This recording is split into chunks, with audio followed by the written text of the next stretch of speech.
Oliver Phelps. I played George Weasley, or this chap, in the Harry Potter movies. Yeah, and I'm James Phelps, and I played Fred Weasley, or this guy, in all 8 of the Harry Potter films. So it's the first time we've seen the set, and the guys told us the rough size of it, but seeing it, it's huge. But I think in terms of just like the actual detail what's gone into it, there's so many like intricate parts, like from the broomsticks to Scabbers just hiding in the attic up here, or the Daily Prophets are actually got printed on it, says the boy who lived. I think the cool thing about it is you could spend all day looking at it and come back the next day and there's still new stuff to do.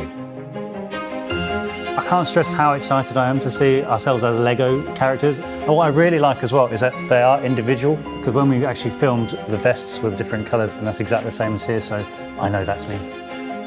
James was definitely the more artistic one of us, who would be making these intricate rocket ships and stuff. During the start of lockdown, I actually built the Saturn V rocket, and my wife obviously caught me playing with it as well, as you have to. There's the countdown, There's the countdown. Took a bit too much, didn't it? Definitely, but as our whole lives go, Lego has always seemed to be a constant through it. Yeah. The great thing about Lego, what I love, is that it's timeless, and you can step away from it for a day, a decade, it doesn't matter, you can still go straight back to it and want to start building.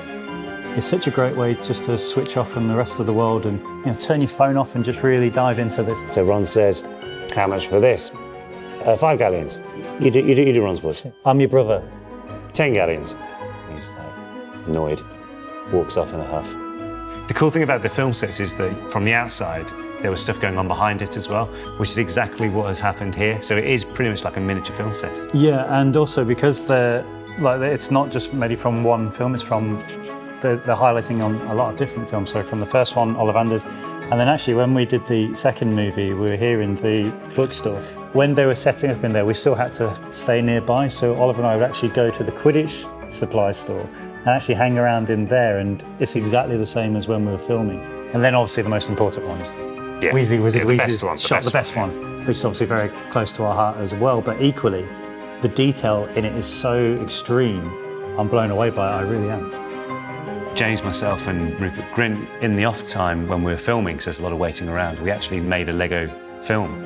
We tried to get them to put it into the DVD extras, but whether they didn't see our vision for the project on that one, I don't know. It was a really good film. It was of a shark swimming and eating someone. Any actor will say, if you can go to a set which is built for your character, you're doing well. If you want an interactive experience with all things Lego Diagon Alley, there's something called Through the Bricks. So go to lego.com and there you can get your own QR code. Or, as this is Lego, build your own! All the instructions are on lego.com.